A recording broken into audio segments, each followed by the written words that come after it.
Subscribe करें हमारे YouTube channel साधना gold को और पाएं वीडियोस सबसे पहले। बेल आइकन दबाना ना भूलें। एक बार नारद जी महाराज के मन में आए कि चलो मैं पृथ्वी का भ्रमण करूं।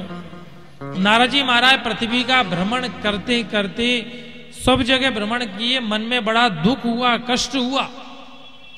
नारद जी कहते अहम तो पृथ्वीम यातो ज्ञात्वा सर्वोत्तमामिति पुष्करम च प्रयागम च काशीम गोदावरीम तथा। कहाँ नारद जी गए? हरि क्षेत्रे कुरुक्षेत्रे श्रीरंगम सेतु बंधनस्तथा एवमादिषु तीर्थेषु भ्रममाणस इतस्तथा।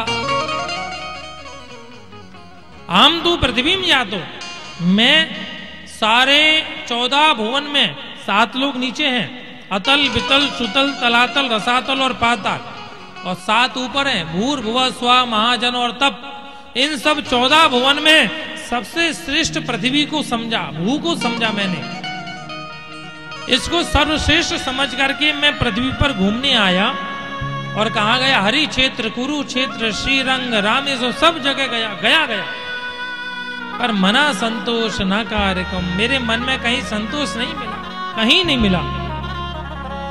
मैं आया, मैंने आकर के तीर्थों को देखा तो तीर्थों का बड़ा बुरा हाल। महाराज जो बाहर जाके बुरा कर्म करते हैं और बस आकर के मुड़ा करके तीर्थों का सेवन करते हैं, मतलब जहां संतों का जो आदर होता है वहां कुमार्ग चलने वाले संत वेश धारण करके आ जाते हैं, तो हम संतों का भी अनादर करने लग जाते हैं। महाराज ऐसे ही भेष धारण कर लिया, तीर्थों में रह रहे हैं, इससे संतों की भेष का सार चला गया, तीर्थों का सार चला गया। पाखंड निरता संत विरक्ता सा परिग्रह। पाखंडी वेशभूषा धारण करके संत बनकर डोल रहे हैं। महाराज संतों का जो सार था वो नष्ट हो गया। विरक्तों ने क्या किया? नारद जी कहते हैं मैंने संतों को देखा, बड़ा मन में दुख हुआ। हम इसमें चर्चा ज्यादा नहीं छेड़ेंगे, बड़ा दुख हुआ, ऐसा वैसा ये न के। मैंने कहा चलो महात्मा को छोड़ो, गृहस्थियों को देख लो। महाराज बहुत से तो संत भी गृहस्थी बन बैठे हैं। बाहर बोर्ड लगा रहता है ब्रह्मचारी जी, अंदर बच्चे मिलते हैं तो किसके? ब्रह्मचारी जी के।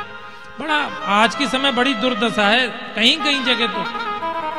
मैंने कहा चलो गृहस्थियों को देखो, तो नारद जी कहते हैं गृहस्थियों की हालत और खराब थी। तरुणी प्रभुताम गे हे शालिको बुद्धिदायका कन्या विक्रेणोद्लोभा दंपति नाम च कलगनम। गृहस्थियों की हालत तो इतनी बिगड़ गई कि महाराज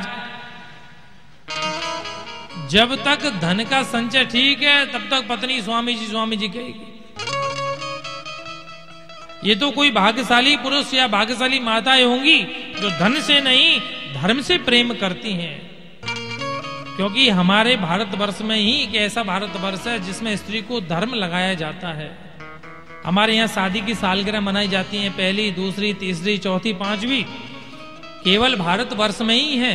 विदेश में शादी की सालगिरह नहीं बनती है, पहली शादी दूसरी शादी तीसरी शादियां बनती है। प्रेम से बोलो राधे राधे। यहाँ शादी की वर्षगांठ बनती है, वहां हर साल शादियां होती हैं। क्योंकि हमारे भारतवर्ष में माताओं को धर्म का दर्जा दिया गया है। हम इसलिए पत्नी को क्या बोलते हैं? धर्म पत्नी। और एक बात बताएं, संस्कृत में 7 विभक्तियां होती हैं, प्रथमा द्वितीया तृतीया चतुर्थी पंचमी षष्ठी और सप्तमी। इन 7 विभक्तियों को आप किसी शब्द से जोड़ो, किसी शब्द में लगाओ, सबका अर्थ बदल जाएगा। लेकिन केवल ये 7 विभक्तियां, एक पत्नी ऐसा शब्द है जिसमें लगाने पर उसका अर्थ एक ही लगता है। धर्मेण पत्नी धर्मस्य पत्नी धर्मेव पत्नी धर्मात् पत्नी। कहने का मतलब सब तरह से धर्म में जोड़ने वाली। नारद जी ने कहा मैं उसको देख के आऊं। नारद बाबा ने आके देखा, बड़ा बुरा हाल है हमारा, गृहस्थियों का बड़ा बुरा हाल है। और तो और बचा कुचा एक और हो गया, कन्या विक्रेणो लोभा। जहां सौदा पड़ जाए वहीं कन्या का विवाह हो जाता है। पहले जब विवाह होता था तो दोनों तरफ से क्या बनते थे? समधी। सम माने बराबर, धी माने बुद्धि। जहां दोनों की विचार बुद्धि बराबर मिलती हो वो होते हैं समधी, और आज जहां दोनों तरफ पैसे बराबर मिले वो बनते हैं समधी। प्रेम से बोलिए राधे राधे।